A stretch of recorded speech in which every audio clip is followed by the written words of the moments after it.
Assalamualaikum warahmatullahi wabarakatuh. Salam sejahtera untuk kita semuanya, Bapak Ibu guru hebat. Baiklah, pada kesempatan IHT ini, saya Eta Pisantra dari SMA Negeri 2 Sungai Apit. Perkenankan untuk menyampaikan materi IHT saya pada materi diklat, yaitu capaian pembelajaran dengan salah satu tujuan pembelajarannya yaitu tujuan adanya capaian pembelajaran dan pengaturan capaian pembelajaran. Baiklah Bapak Ibu guru hebat, sebelum kita memulai IHT ini, marilah kita berdoa menurut agama dan kepercayaan kita masing-masing. Berdoa mulai.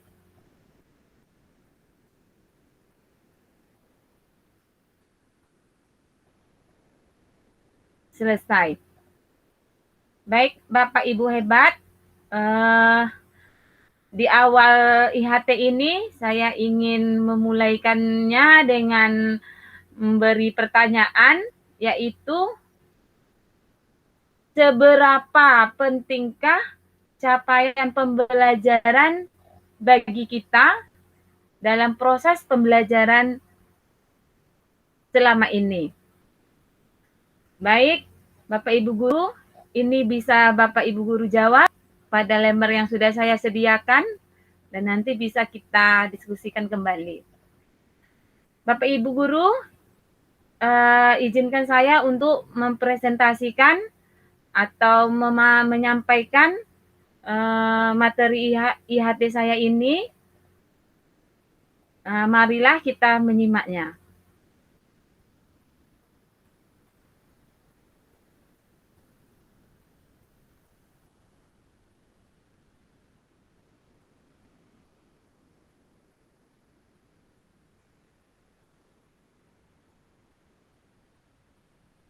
Oke, Bapak Ibu guru hebat, IHT saya ini bertujuan yaitu agar kita nantinya bisa menjelaskan tujuan adanya capaian pembelajaran dan pengaturan capaian pembelajaran ini nantinya.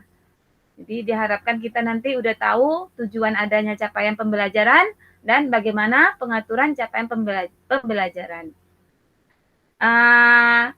Agendanya saya bagi dua, yaitu yang pertama mengenai tujuan adanya capaian pembelajaran, yang kedua yaitu pengaturan capaian pembelajaran. Sebagaimana kita ketahui bahwa capaian pembelajaran merupakan satu alternatif dalam mendeskripsikan kompetensi yang digunakan untuk mengukur pencapaian siswa.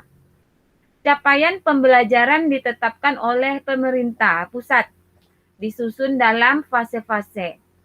Capaian pembelajaran mengintegrasikan keterkaitan antara pengetahuan, keterampilan, dan kompetensi umum terlihat jelas dan utuh sebagai satu kesatuan yang tidak dapat dipisahkan dalam pembelajaran.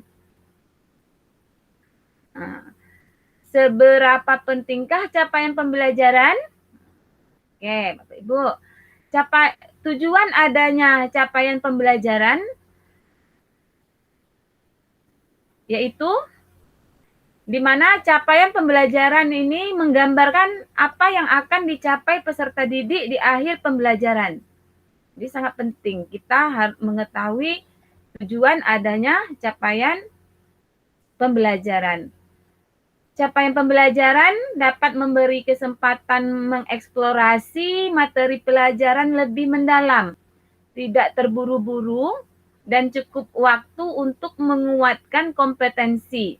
Mengingat tahap perkembangan dan kecepatan anak untuk memahami sesuatu belum tentu sama pada setiap anak. Penggunaan capaian pembelajaran diharapkan sejalan dengan semangat merdeka belajar.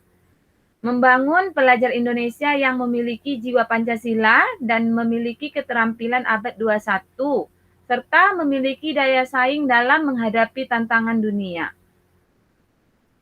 Pentingnya juga tujuan adanya capaian pembelajaran itu untuk mengembangkan dan menguat kompetensi dan karakter yang sesuai dengan profil pelajar Pancasila sebagai komponen penting dalam pelaksanaan pembelajaran dengan paradigma baru.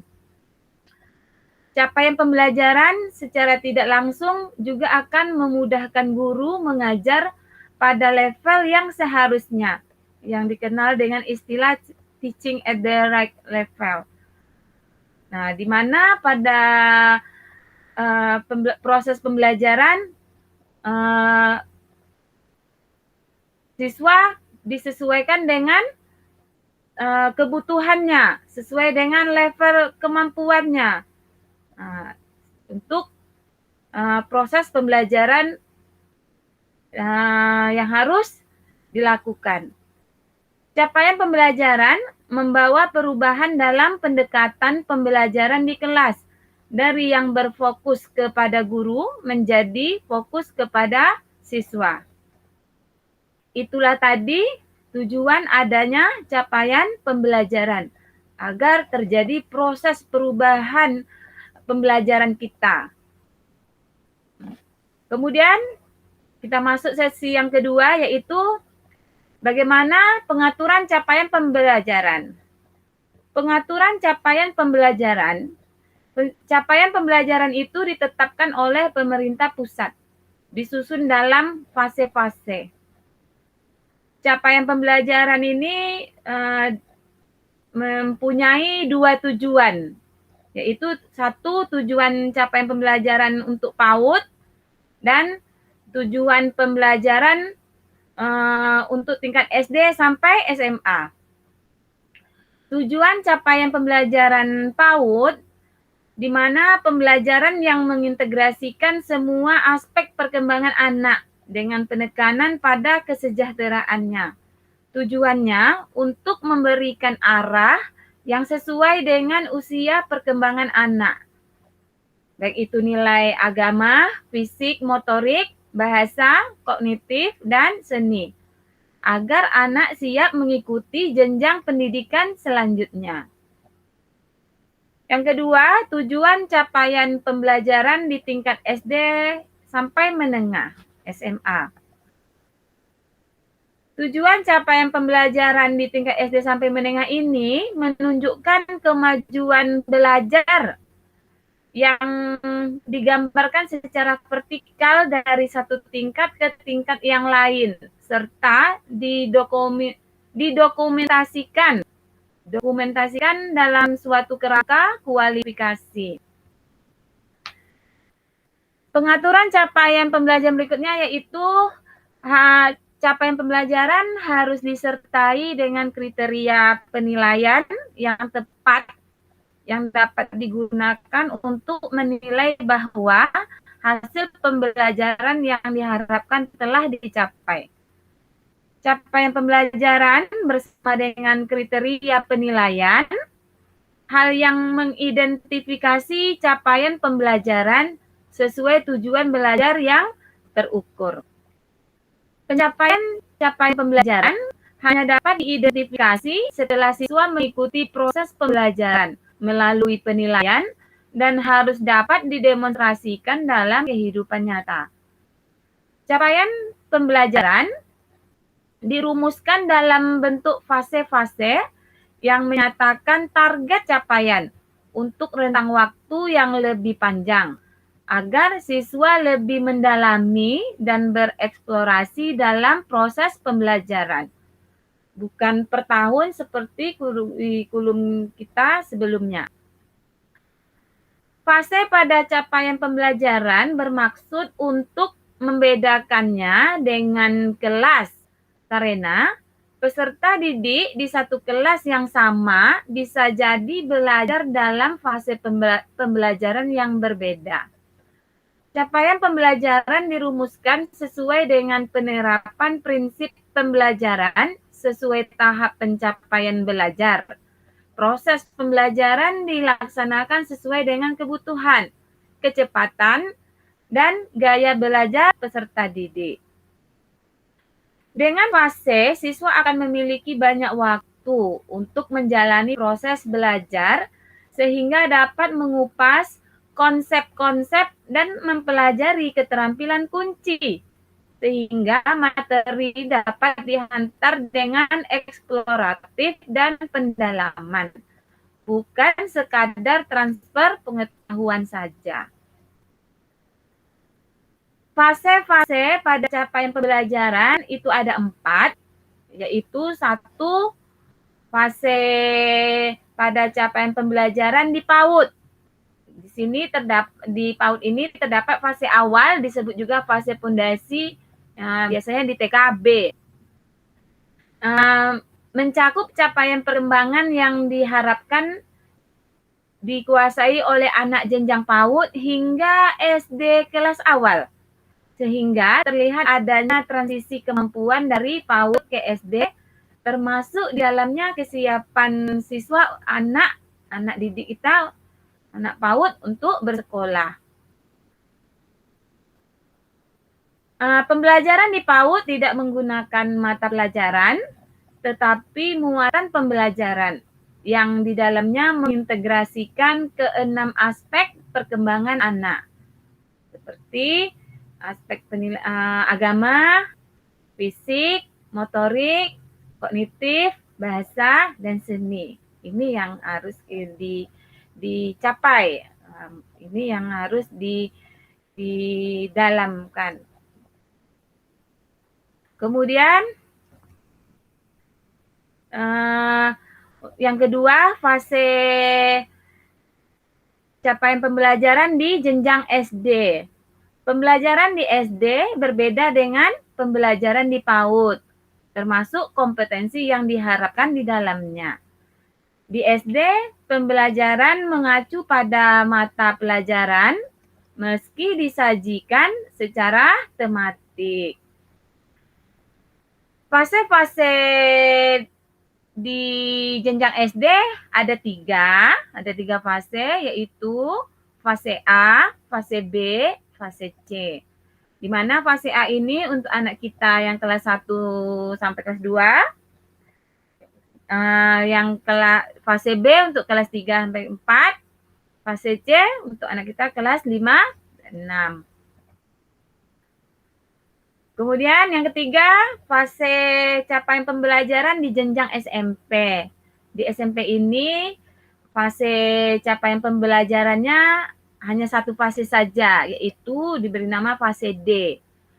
Dengan durasi selama 3 tahun untuk anak kita kelas 1 sampai kelas 3 SMP.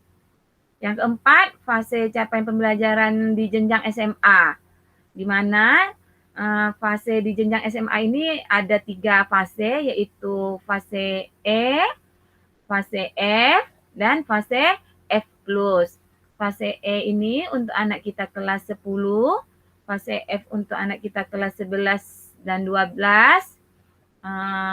dan fase F+ itu untuk anak kita kelas 11 dan 12 peminatan.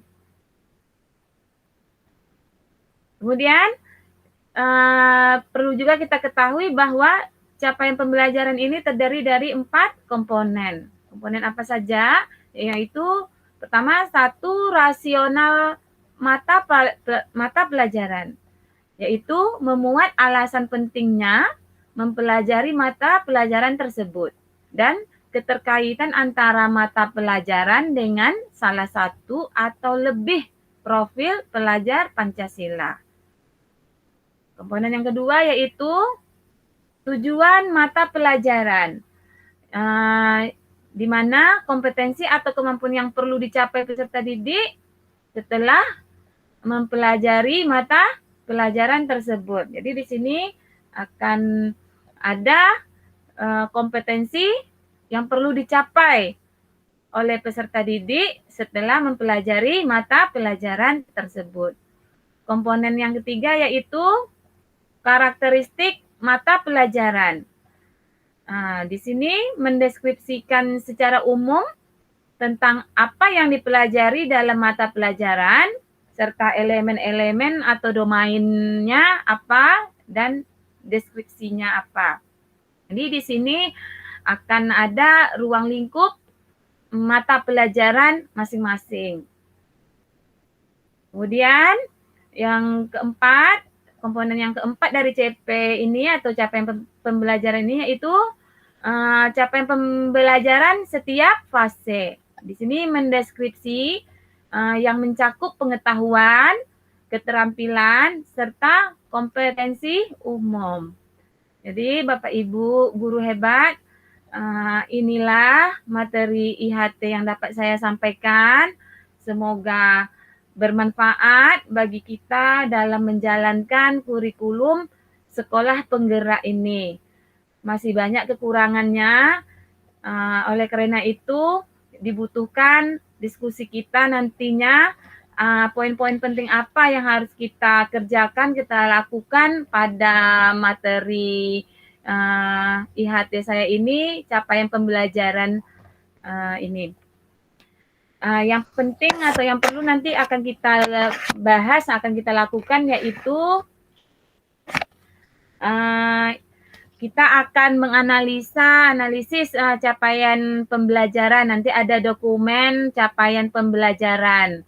Kemudian nanti akan kita lakukan identifikasi kemampuan pada elemen di setiap fase capaian pembelajaran.